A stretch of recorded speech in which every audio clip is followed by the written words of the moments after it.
हाय hello नमस्ते। What's up fam. Ganpati Bappa के blog में आपका सारा ढेर सारा प्यार देख के हम बहुत खुश हुए और इस टाइम हम नवरात्रि का व्लॉग लेके आए हैं। Thank you all for showing all the love and thank you for sharing, subscribing and liking our channel. ये व्लॉग में आप आगे आगे पूरा हमारा नवरात्रि सेलिब्रेशन, गरबा नाइट और दशहरे के बारे में जो भी हमने पूजा किया है वो सब देखने को मिलेगा। और हमने कुछ टेम्पल विजिट्स भी इसमें ऐड किए हैं, तो वीडियो के एंड तक ज़रूर स्टे ट्यून और वीडियो को लाइक शेयर एंड सब्सक्राइब ज़रूर करना।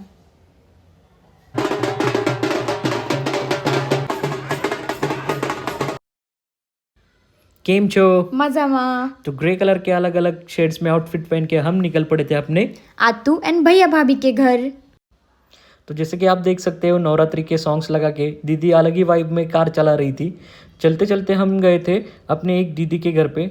वो वहाँ का आप नज़ारा देख सकते हो। मतलब मैं ऐसे प्रेफर करूँगा कि आप लोग भी सोसाइटी से ज़्यादा ऐसे रो हाउस प्रेफर करो, क्योंकि एक अलग अपना स्पेस रहता है और यहाँ की ग्रीनरी और वाइब आप लोग देख सकते हो। और हम पहुंच गए दीदी के घर। उसका ऑनलाइन ज्वेलरी का बिजनेस है, जैसे कि आप इसका कलेक्शन, वाह कितना ब्यूटीफुल कलेक्शन है उसके पास। और मेरा वही फिक्स था कि डे ग्रे में मैंने ग्रे कलर में ऑक्सीडाइज ज्वेलरी की शॉपिंग की। ऑनलाइन भी डिलीवरी अवेलेबल है, आप उसको कांटेक्ट कर सकते हो। डिस्क्रिप्शन में ज़रूर ऐड कर दूंगी सारे डिटेल्स। तो मैंने की कुछ शॉपिंग, यहाँ पे लिया हमने सेल्फी और हम निकल पड़े। तो सोचा जाते जाते आपको थोड़ा सा वहाँ का और नज़ारा दिखाते जाओ। तो अभी दिखाऊंगा वो एक पूल, स्विमिंग पूल, जहाँ पे हमने पिछली बार काफ़ी मज़े किए थे। तो सोचा एक बार दिखा ही दूँ। जाते जाते मैंने कार ड्राइव की क्योंकि दीदी थोड़ी सी थक गई थी और हम पहुँचे अपने अत्तू के घर। और यहाँ पे हमने बहुत एंथुजियास्टिक वातावरण में की आरती। और नवरात्रि की सबको हार्दिक शुभकामनाएं। नवरात्रि के पहले दिन घट स्थापना की जाती है। इसे कलश स्थापना या घट स्थापना भी कहा जाता है। यह नवरात्रि की शुरुआत का प्रतीक है और दुर्गा देवी की उपासना का ये पहला चरण माना जाता है। ये हमें क्या दर्शाता है? एक्चुअल में जो जलता दिया रखते हैं उससे ऊर्जा और सृष्टि के शक्ति का प्रतीक है। यह देवी दुर्गा का आवास माना जाता है और जैसे कि दुर्गा देवी की शक्ति उस घट में विराजती है। घट में जल भरकर उसमें आम या अशोक के पत्ते रखे जाते हैं, उसके ऊपर नारियल, और ये कलश के चारों ओर धान्य बोया जाता है जो कुछ दिनों में अंकुरित होकर हरियाली बनता है। और यही समृद्ध जीवन और नए आरंभ का प्रतीक है। और घट स्थापना से माँ दुर्गा की शक्ति का आह्वान किया जाता है। And wait is over. Wow क्या नज़ारा है। Let's get started on garba night and dandiya night. घर से निकलते वक्त इतना अच्छा मूड था, लेकिन बारिश ने पूरा माहौल ख़राब कर दिया था। आप देख सकते हो सोसाइटी में इतनी मस्त लाइटिंग और सब डेकोरेशन किया था, लेकिन बारिश की वजह से ये पूरा माहौल ख़राब हो गया और हमें इंडोर डांडिया खेलना पड़ा। तो आप बारिश एक बार देख सकते हो कि बहुत तेज़ बारिश भी थी।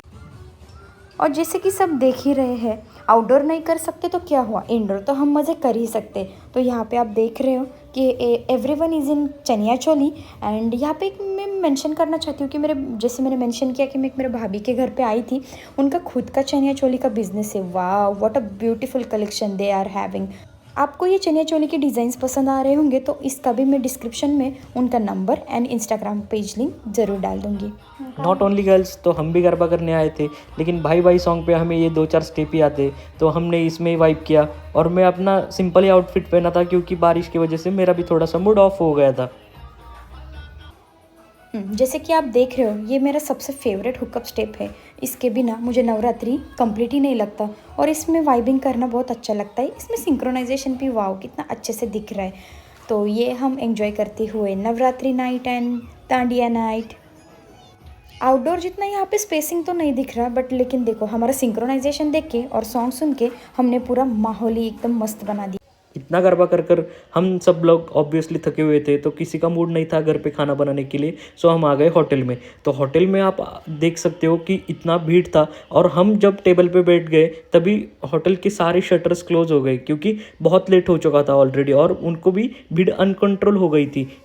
और वो आप देख सकते हो। ओके सो ये ऑरेंज कलर देख के तो आपको पता चल ही रहा होगा ये स्टार्ट हो रहा है डे 2। वहाँ पे हमने ऑरेंज कलर की आउटफिट्स डाल के आरती कर रहे थे। और यहाँ पे आरती होने के बाद मैं और मेरा भैया, अब देखो इसका बारिश का मूड जाने के बाद ये एकदम रेडी होके मेरे साथ वाइब कर रहा है। हम स्टार्ट हुए दांडिया नाइट के लिए। और देखो मैं सेम उसी एनर्जी के साथ मैं तो बहुत मज़े ले रही थी। बारिश से मुझे वैसे भी कोई भी लेना देना नहीं था, क्योंकि आउटडोर नहीं लेकिन हम इंडोर तो वाइबिंग कर ही रहे थे। और ये हुकअप स्टेप्स तो आप देख ही सकते हो, क्या माहौल बनता है यार। सच में मैं तो बहुत वाइब करती हूँ। आप सबको ये सब कैसा, आप कमेंट बॉक्स में कमेंट डाल के ज़रूर बताना कि आपका फेवरेट स्टेप कौन सा है। तो आत्या ने काफ़ी फोर्स किया तो आई भी आई गरबा खेलने के लिए। आई को 2-4 स्टेप याद थे क्योंकि स्कूल में हमेशा उनका भी लेडीज़ लोग का भी गरबा होता था। तो देख सकते हो वो कितना खुश लग रही है और कितना मस्त से कर रही है यार। फिर मैं सोचा कि मैं इतना तैयार हो ही गया हूँ तो क्यों बारिश रुकी है तो इंडोर क्यों खेलूँ। तो 2-4 स्टेप में बाहर आके दीदी के साथ ही एंजॉय किया, क्योंकि ये हमारा फेवरेट स्टेप है और ये हमें मिस नहीं करना था। और जैसे कि सबको पता ही है, सोशल मीडिया अभी कितना ट्रेंडिंग पे है। तो ये देखो मेरे भाभी और उनके फ्रेंड्स कुछ रील शूट्स कर रहे हैं। वो सब होने के बाद दौड़ कर हम घर आए क्योंकि तब चल रहा था एशिया कप का इंडिया वर्सेस पाकिस्तान का फाइनल, और ये मोमेंट भाई हम बिल्कुल भी मिस नहीं कर सकते थे। और मैच जीतने के बाद हम आए बंगाली दुर्गा माता पांडाल देखने के लिए। Day 3 pink. वाह क्या नज़ारा है। ये तो मैंने फ़र्स्ट टाइम एक्सपीरियंस किया, क्योंकि मेरे होम टाउन के साइड पे ऐसी पूजन नहीं देखने को मिलती। और उसके बाद यहाँ पे कोल्हापुर की महालक्ष्मी माता का टेम्पल थीम बनाया हुआ वहाँ का एक तुकाई माता मंदिर था, वो भी बहुत बढ़िया से बनाया था, कितना अच्छा दिख रहा। वहाँ किया दर्शन और उसके बाद आ गए रेणुका माता मंदिर, पूरा शीशे से बना हुआ। अब निकल पड़े हम अपने घर की तरफ क्योंकि अगले दिन था दशहरा।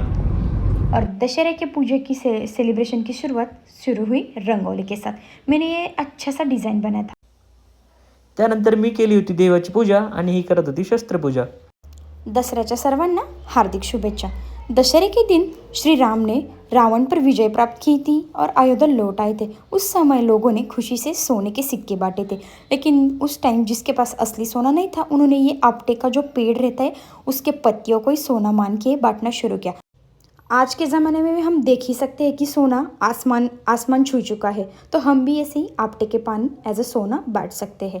और ये सब रिचुअल बोल के तो सब लोग पूजा करते हैं, लेकिन इसके पीछे का मतलब यही है। दशहरे के दिन हम लैपटॉप, किताबें या टूल्स की पूजा इसीलिए करते हैं क्योंकि पुराने समय में योद्धा अपने हथियार की पूजा करते थे, और आज के इसमें जैसे अपने पेन, बुक्स, लैपटॉप, इसी तरह हमारे हर दिन के काम के टूल्स को सम्मान देना है और सफलता, ज्ञान, समृद्धि की प्रार्थना करना है। उसके बाद हम दोनों आए हमारे पार्किंग में वाहन पूजा के लिए। दसरा म्हणजे विजयादशमी, चांगल्यावर वाईटाचा विजय दर्शवणारा दिवस। इस दिन हम क्या करते हैं कि हमारे डेली लाइफ में जो भी चीज़ें यूज़फुल है उनके टूवर्ड्स ग्रैटिट्यूड शो करने के लिए हम ये चीज़ों का पूजा करते हैं। आज हम बताने वाले हैं कि दशहरे के दिन लोग अपनी बाइक और गाड़ियाँ क्यों धोते हैं। दरअसल दशहरा विजय का पर्व है। भगवान राम ने रावण पर विजय पाई थी। पुराने समय में योद्धा अपने हथियारों की पूजा करते थे।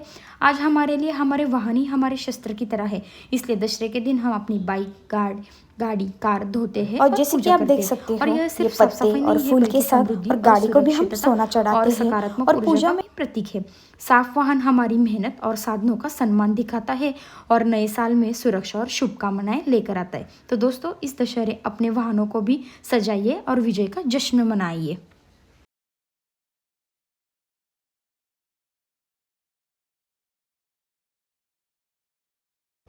तो पूजा का सब दीदी देखती है और मुझे कुछ इतना ज़्यादा आता नहीं, तो मैंने बस गाड़ियों को फूल, हल्दी, कुमकुम डाल दिया और बस आरती कार की कर ली। और पूजा खत्म होने के बाद हमने खाया श्रीखंड, पूरी और जीरा राइस एंड दाल और लिया एक नैप इसलिए लिया था क्योंकि देर रात को मुझे ये जो पारंपरिक पोच सोला है वो आपकी तरफ पहुंचाना था, तो वो शूट करने के लिए मैं गया था अपने गांव में, जैसे कि आप ये सब देख सकते हैं। वो एक दिन पहले ही पूरा मिलकर सब लोग उसको बनाते हैं। अभी उसका वर्ड पता नहीं क्या बोलते, लेकिन वो जला के लोग उसको लेके डांस करते हैं।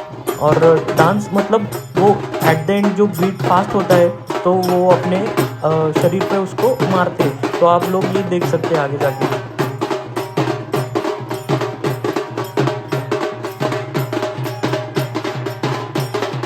वो जब अपने शरीर पे मारते हैं तो हमें थोड़ा दूर ही रहना पड़ता है, क्योंकि वो जो छोटे छोटे आग के गोले होते हैं वो हमारी तरफ भी आ सकते हैं और हमारे कपड़े और वो जल सकते हैं। और उनको अलग से वो कॉस्ट्यूम उन्होंने सील के लिया होता है, तो वो मतलब इतना फायर कैच नहीं करता, फिर भी उस पर भी थोड़ा थोड़ा आग लग सकता है। छोटों से लेके बड़े आदमियों तक सब लोग जिसको भी इच्छा है वो ये पोस्ट 16 में पार्टिसिपेट कर सकता है, क्योंकि ये एक गॉड्स कल्चर है।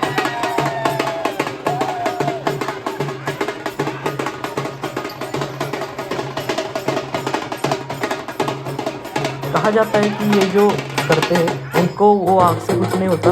आप देख सकते हो एक पेपर का छत बनाया हुआ है, उसके ऊपर वो ज्वाला रखकर भी वो पेपर जल नहीं रहा, क्योंकि ये एक देवी का ही चमत्कार है। तो आप पसंद आया तो प्लीज़ शेयर सब्सक्राइब।